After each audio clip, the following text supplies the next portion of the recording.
Hi, this is मही। तो हमने कहाँ तक पढ़ लिया था? हमने एंटी सिमेट्रिक रिलेशन की डेफिनेशन देखी थी, है ना? एंटी सिमेट्रिक रिलेशन डेफिनेशन हमने क्या देखी थी? इसमें ऐसे एलिमेंट आएँगे जैसे A comma B and B comma A belong to R. This implies A equal to B होना चाहिए। यहाँ तक हमने देख लिया था, ठीक है? तो दैट मीन्स क्या? ए कामा ए टाइप के और बी कामा बी टाइप के एलिमेंट आएंगे। अब यहाँ से एक स्टेटमेंट हमारा क्या निकल रहा है कि a relation is anti-symmetric, a relation is anti-symmetric, a relation is anti-symmetric if and only if there does not exist, there is no pairs, there is no pairs of distinct element, distinct elements with A is related to B and B is related to A। यही चीज लिखी हुई है। मान लीजिए किसी set में हमको A comma B and B comma A type के एलिमेंट दिए हुए हैं, ठीक है? और A इक्वल टू B ये कंडीशन जो है कहीं भी नहीं दी गई है। दैट मीन्स क्या होगा कि ये रिलेशन हमारा एंटी सिमेट्रिक नहीं होगा, क्योंकि अगर ये दोनों पेयर अगर बिलोंग कर रहे हैं तो A equal to B condition या तो दी गई हो, साथ में लिखी गई हो, या फिर ये कैसे होंगे ए कामा ए टाइप के और बी कामा बी टाइप के, इस टाइप के एलिमेंट आएंगे। ठीक है, तो एक ये हो गई इसकी प्रॉपर्टी। ठीक है, सेकंड चलिए देखते हैं। सेकंड बताइए, क्या इम्प्टी रिलेशन जो है वो एंटी सिमेट्रिक होगा कि नहीं? इम्प्टी रिलेशन एंटी सिमेट्रिक होगा कि नहीं? देखिए, एम्प्टी रिलेशन क्या होता है? एम्प्टी सेट क्या होता है? A set without any element, ठीक है? एंड ए क्रॉस ए का कोई भी सबसेट हो उसे हम रिलेशन कह देते हैं, ठीक है? तो एम्प्टी रिलेशन क्या होता है? Phi a set without any element. अभी हमने एंटी सिमेट्रिक की डेफिनेशन क्या पढ़ी? हमने एंटी सिमेट्रिक की डेफिनेशन पढ़ी कि A comma B and B comma A belong to R, this implies A equal to B. तो हमें इफ कंडीशन क्या है कि A comma B and B comma A belong कर रहे हो आर में, देन कंडीशन क्या है? Then A equal to B होना चाहिए। तो कभी ऐसे सिचुएशन आए जैसे इम्प्टी सेट का है कि इफ कंडीशन दी ही ना गई हो, तो देन के बारे में हमें सोचना ही नहीं रहता है। हम इस मामले में पॉजिटिव रहते हैं, पॉजिटिव मान के चलते हैं। तो हम इसलिए हम कहते हैं कि इम्प्टी रिलेशन क्या होगा? एंटी सिमेट्रिक रिलेशन होगा, क्योंकि इफ कंडीशन दी ही नहीं गई है, क्योंकि इम्प्टी रिलेशन तो ऐसे इसमें कोई एलिमेंट नहीं होते ना, सेट विदाउट एनी एलिमेंट होता है। तो इफ कंडीशन हमको दी ही नहीं गई है तो देन के बारे में सोचना ही नहीं है। इसलिए इम्प्टी रिलेशन हमारा क्या होता है? एंटी सिमेट्रिक रिलेशन होता है। ओके, अब नेक्स्ट थर्ड। अब ये जो एंटी सिमेट्रिक रिलेशन होता है, ये सिमेट्रिक रिलेशन का एब्सोल्यूट निगेशन नहीं होता है, ठीक है? जो एंटी सिमेट्रिक रिलेशन, ठीक है, तो जो एंटी सिमेट्रिक रिलेशन होता है वो एब्सोल्यूट निगेशन नहीं होता है सिमेट्रिक रिलेशन का। दैट मीन्स क्या होगा कि एक रिलेशन हमको ऐसा मिल जाएगा जो एंटी सिमेट्रिक भी हो, साथ ही साथ सिमेट्रिक भी हो, ऐसा रिलेशन हमारे पास होगा, तभी हम कहेंगे कि जो एंटी सिमेट्रिक रिलेशन होता है वो एब्सोल्यूट निगेशन नहीं होता है सिमेट्रिक रिलेशन का। अब मान लीजिए हमने एग्जाम्पल लेके देखते हैं। आर हमने सबसेट ले लिया ए क्लास ए का, एंड ए कोई सेट है। हमने आर में एलिमेंट ले लिए A comma A and B comma B type के। अब ये जो आर रिलेशन हमने लिया है सेट ए पर, अब ये बताइए क्या सिमेट्रिक रिलेशन है?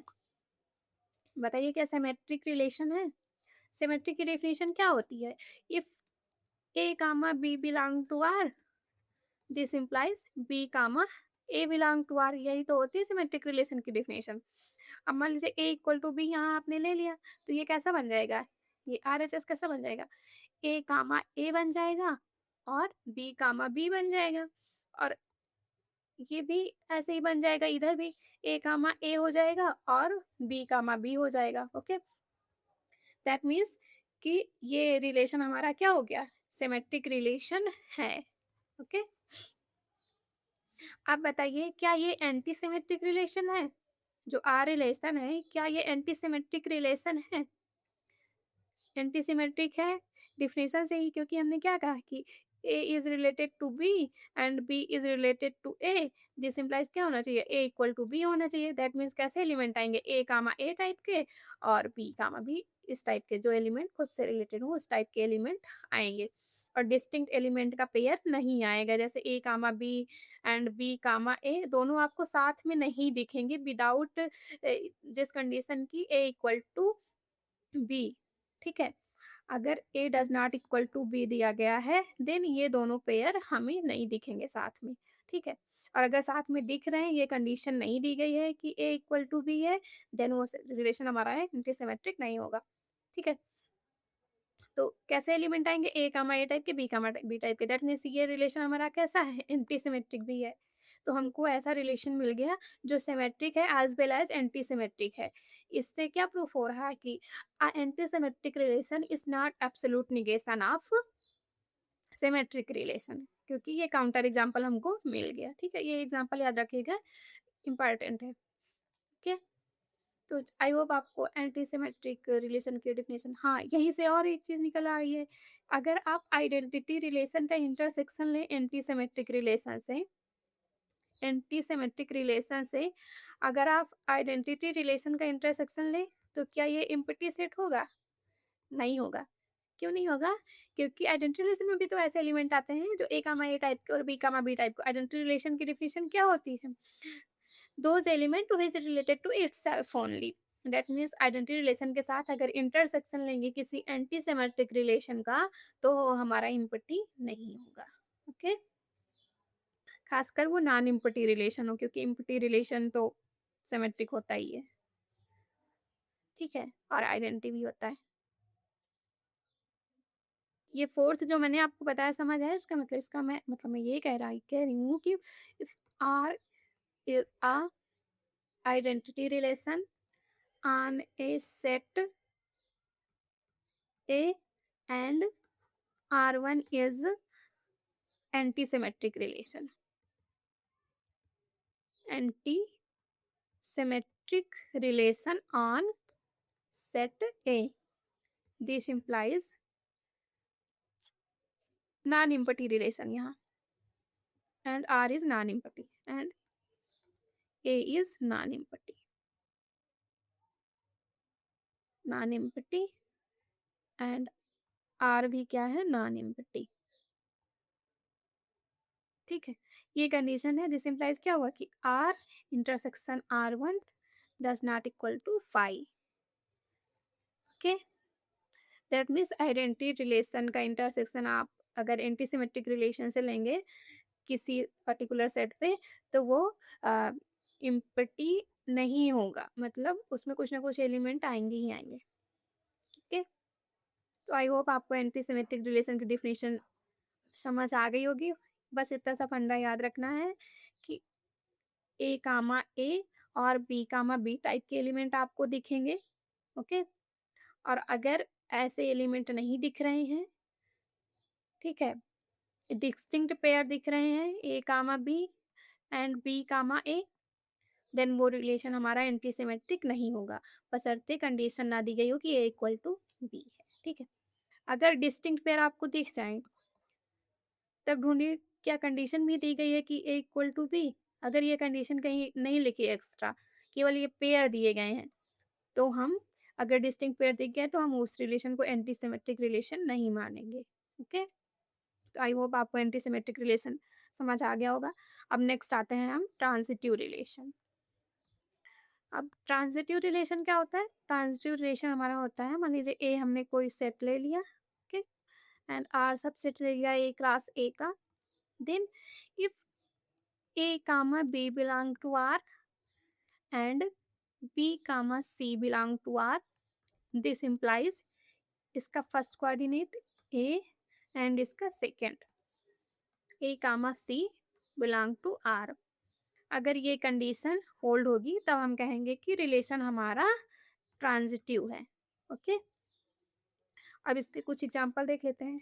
देखिए यहाँ जो हम लिख रहे हैं कि A comma B belong to R, इसका मतलब ये है कि A is related to B with the relation R. Okay, इसका मतलब ये है। तो चलिए एक एग्जांपल लेते हैं। मान लीजिए हमने ले लिया कि set of all parallel line, set of all parallel line. Okay,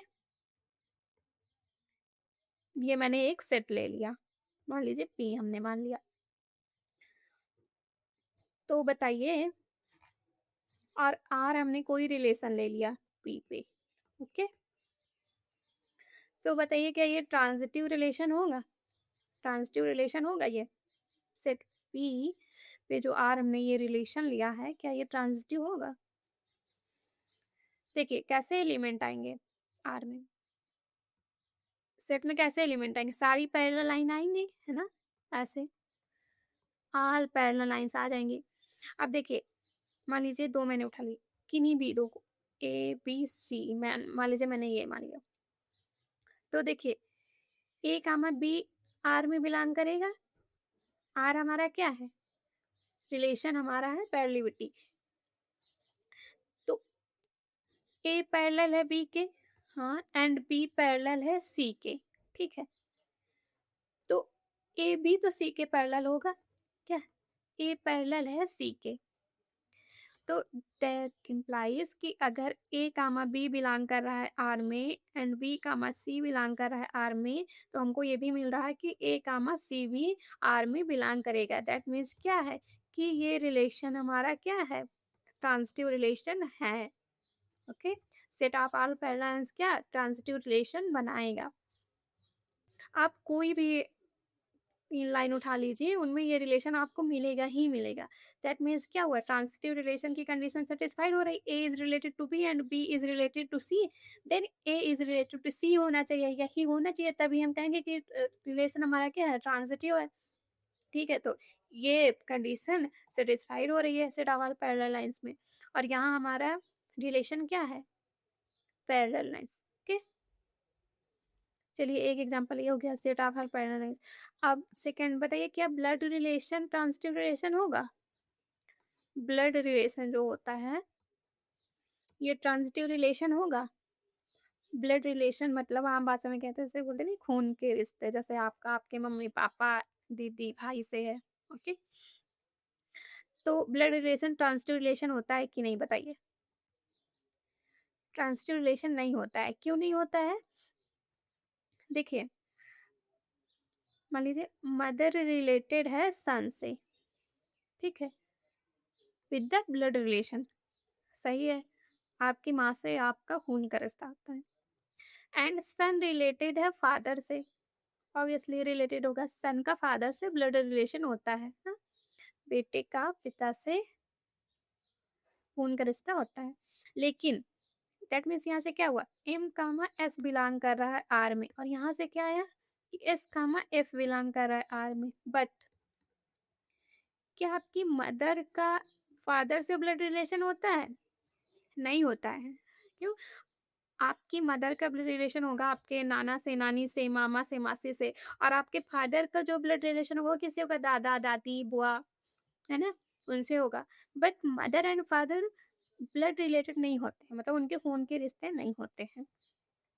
तो दैट मीन्स क्या हुआ कि एम कामा एस तो बिलोंग कर रहा आर में, एंड एस कामा एफ भी बिलोंग कर रहा आर में, बट क्या M comma F does not belong to are.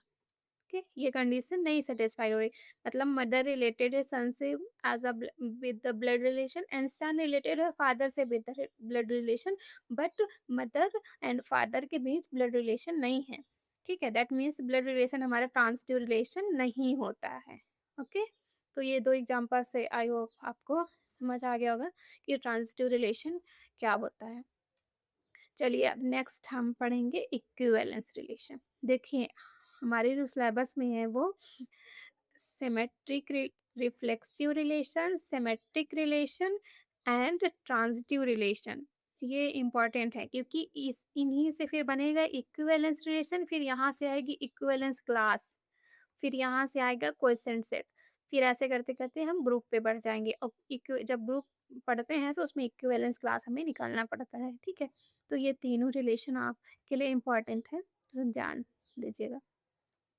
चलिए तो अब नेक्स्ट पढ़ते हैं हम इक्विवेलेंस रिलेशन। अब इक्विवेलेंस रिलेशन क्या होता है? इक्विवेलेंस रिलेशन हम उसे कहेंगे जो रिफ्लेक्सिव हो एज वेल एज सिमेट्रिक हो एंड ट्रांजिटिव भी हो। जो ये तीनों कंडीशन होल्ड करेगा तब हम उसे कहेंगे कि रिलेशन हमारा इक्विवेलेंस रिलेशन है। ओके, तो इसकी डेफिनेशन का क्या होगी? A relation A relation on a set is said to be equivalence if it is reflexive, symmetric and transitive. जब ये तीनों चीजें होंगी तो रिलेशन को हम क्या कहेंगे? हमारा रिलेशन क्या है? इक्विवेलेंस। दैट इज, इसका मतलब क्या हुआ? फर्स्ट रिफ्लेक्सिव, ठीक है। रिफ्लेक्सिव कंडीशन क्या होती है कि every element must be related to itself. तो दूसरों से रिलेटेड हो सकते हैं बट खुद से भी रिलेट होना चाहिए। रिफ्लेक्सिव रिलेशन की जो हमने पढ़ाया था डेफिनेशन याद करिए। तो ये कंडीशन क्या होती है कि A comma A belong to R, okay, for all A belong to R every element must be related to itself. यही तो थी रिफ्लेक्सिव रिलेशन की डेफिनेशन। दैट मीन्स ये कंडीशन सेटिस्फाइड होना चाहिए। सेकंड क्या? सिमेट्रिक होना चाहिए। सिमेट्रिक की हमने क्या पढ़ी थी कि A comma B belong to R, this implies B comma A belong to R, okay, for A and B belong to A. एक ये कंडीशन सेटिस्फाइड होनी चाहिए। दैट मीन्स अगर ए कामा बी बिलोंग कर रहा है तो बी कामा ए को भी बिलोंग करना पड़ेगा, तभी हम कहेंगे कि रिलेशन हमारा सिमेट्रिक है। तो सिमेट्रिक हो गया। थर्ड क्या है? थर्ड ट्रांजिटिव होना चाहिए। अब ट्रांजिटिव का अभी हमने जो पढ़ा, क्या पढ़ा था कि A comma B belong to R and B comma C belong to R. That means B is related to C. This implies A is related to C. That means A comma C belong to R. Okay, तो ये तीन condition हो गई। Reflexive हो गया, symmetric हो गया, transitive.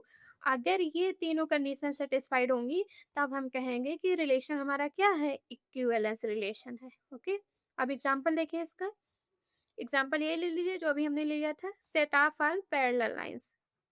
Set of all parallel lines, okay, parallel lines. क्या बताइए, क्या ये इक्विवेलेंस रिलेशन है? बताइए। इक्विवेलेंस रिलेशन होगा ये। इक्विवेलेंस रिलेशन होगा। कैसे होगा? इक्विवेलेंस रिलेशन के लिए क्या चाहिए हमें? कि वो रिफ्लेक्सिव होना चाहिए एंड सिमेट्रिक होना चाहिए, साथ ही साथ क्या? ट्रांजिटिव होना चाहिए।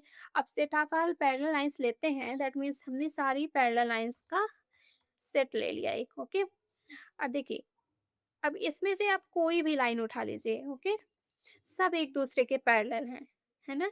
That means every element must be related to itself. ये कंडीशन हमारी सेटिस्फाइड हो रही। That means set of parallels क्या है? रिफ्लेक्सिव रिलेशन है। अब बताइए क्या सिमेट्रिक है? मान लीजिए कोई दो उठा लीजिए, A is parallel to B, okay, मान लीजिए ये है, ये बी है। A is parallel to B, then B is also parallel to A, okay.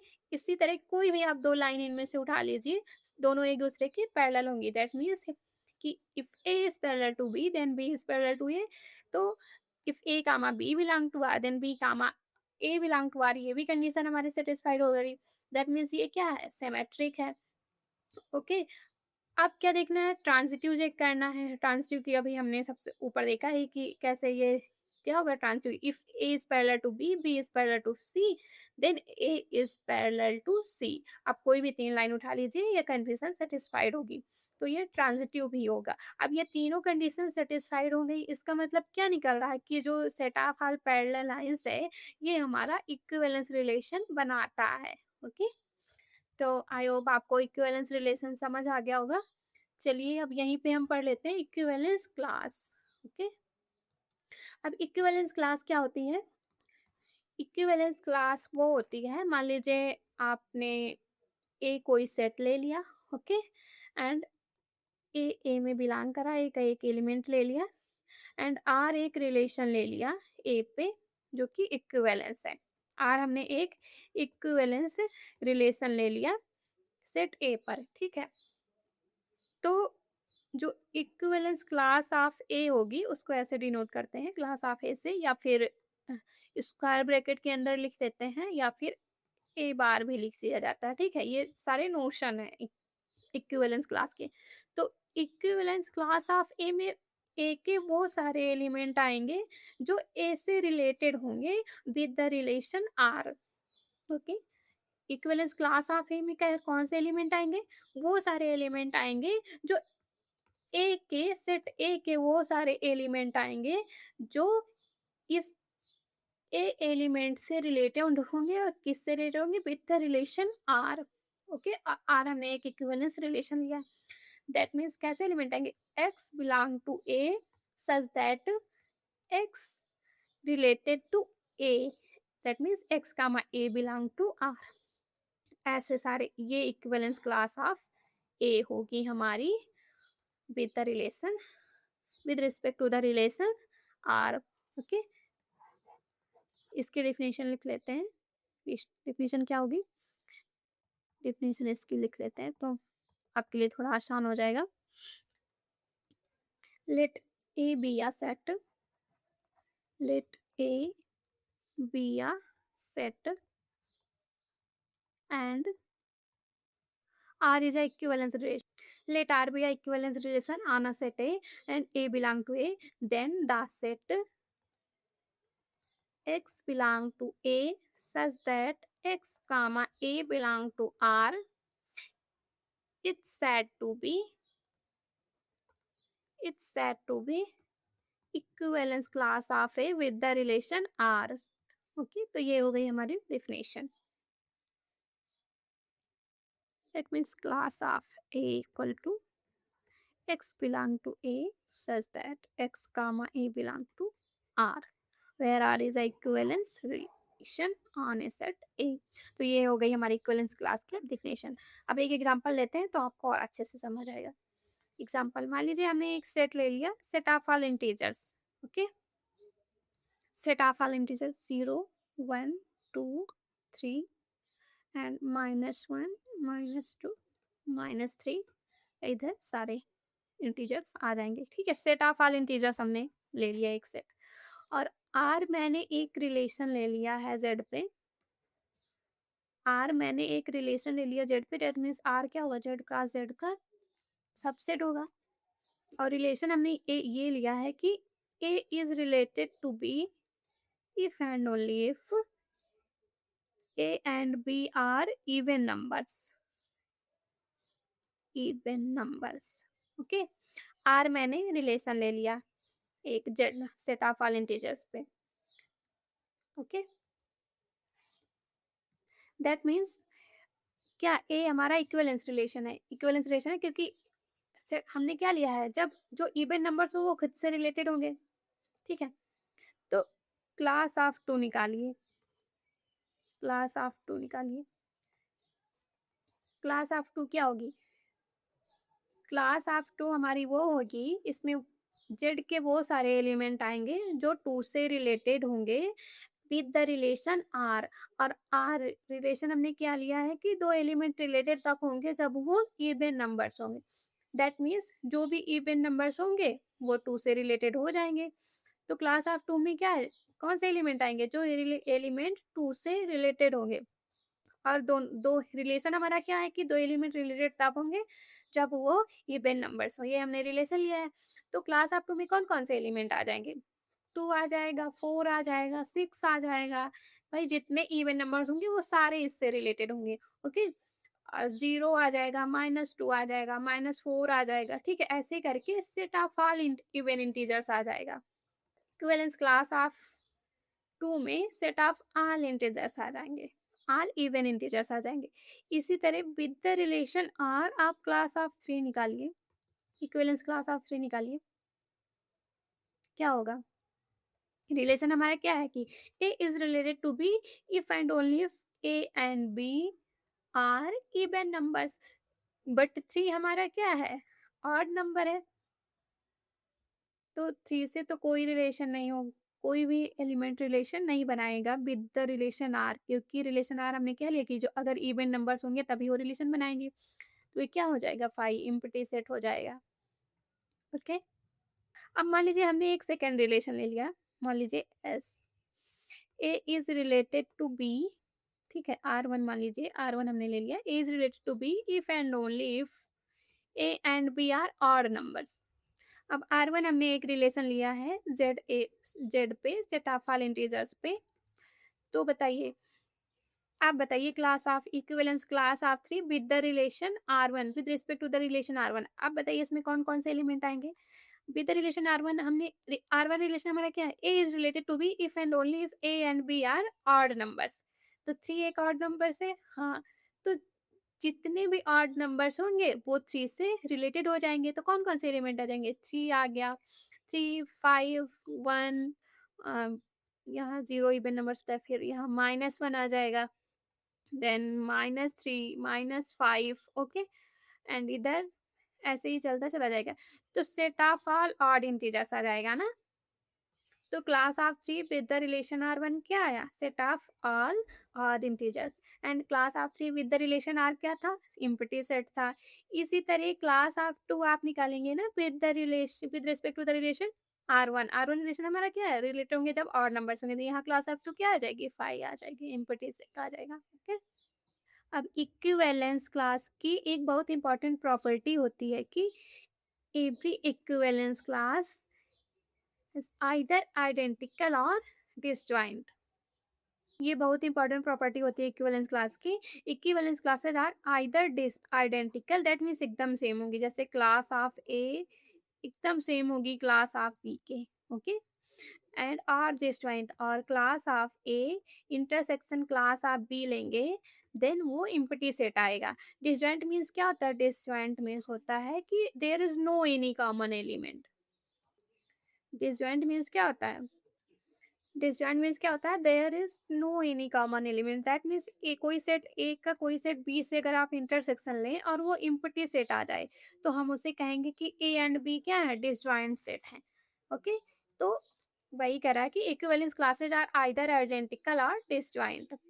अब देखिए जो हमने एग्जांपल लिया है इसमें, जो विद द रिलेशन आर लिया था कि A is related to B है if A and B are even numbers, ये रिलेशन लिया था। अब इसमें आप क्लास ऑफ 2 निकालें, एंड इसी तरह अगर क्लास ऑफ 4 निकालेंगे ना, तो क्लास ऑफ 4 में क्या आएंगे? वो सारे एलिमेंट्स आ जाएंगे जो 4 से रिलेटेड हो, और रिलेशन हमने क्या लिया? इवन होने चाहिए, तो जितने भी इवन नंबर्स होंगे वो भी क्या आ जाएंगे? क्लास ऑफ 4 में आ जाएंगे। इसी तरह आप क्लास ऑफ 6 निकालिए, किसी भी आप इवन इंटीजर्स की क्लास निकालिए विद द रिलेशन आर, वो सारे सेट क्या आएंगे? Set of all even integers आएंगे। ओके, इसी तरह क्लास ऑफ 3 अगर निकालें आप with the relation R, okay, तो वो हमेशा क्या आएगा? इम्पटी आएगा। ओके, तो यहाँ से देखिए क्लास ऑफ 2 या आइडेंटिकल है क्लास ऑफ 4, जितने भी इवन इंटीजर्स है, but class of 2 and intersection class of 3 लेंगे तो क्या आएगा? 5 आएगा। तो वही इक्विवेलेंस क्लासेस आइदर आइडेंटिकल, या तो एकदम सेम होंगी, ओके, या फिर डिसजॉइंट सेट होंगे। दैट मीन्स देखिए क्लास किसी भी इवन इंटीजर्स का ऑड इंटीजर से लेंगे विद द रिलेशन आर, तो वो हमेशा क्या आएगा? इम्पटी सेट आएगा इंटरसेक्शन। और अगर सेम लेंगे, क्लास ऑफ 2 लेंगे, तो वो आइडेंटिकल। इसी तरह क्लास ऑफ 3 निकालिए, किसी भी ऑड इंटीजर्स की क्लास निकालिए, जो भी हमने ऊपर एग्जांपल लिया। क्लास ऑफ 5 निकालिए और क्लास ऑफ 7 निकालिए, ओके? किसी भी ऑड इंटीजर्स की आप क्लास निकालेंगे, तो वो सारे सब में क्या आएगा? Set of all odd integers आएँगे। सबकी क्लास में सेट ऑफ ऑल इंटीजर्स आएँगे। दैट मीन्स ये क्या क्लासेस क्या हैं? आइडेंटिकल हैं। तो ये एग्जांपल आपको समझ आ गया ना कि इक्विवेलेंस क्लासेस आइदर आइडेंटिकल और डिसजॉइंट, ये बहुत इंपॉर्टेंट प्रॉपर्टी होती है, इसको याद रखिएगा। ओके, तो चलिए आज यहीं तक रखते हैं। कल हम पढ़ेंगे क्वेश्चन सेट, देन कुछ और रिलेशन बचे हैं वो पढ़ेंगे, उसके बाद हम ग्रुप पे आ जाएंगे। तो कुछ ना समझ आया हो तो वो बताइएगा। ओके, चलिए फिर, थैंक यू।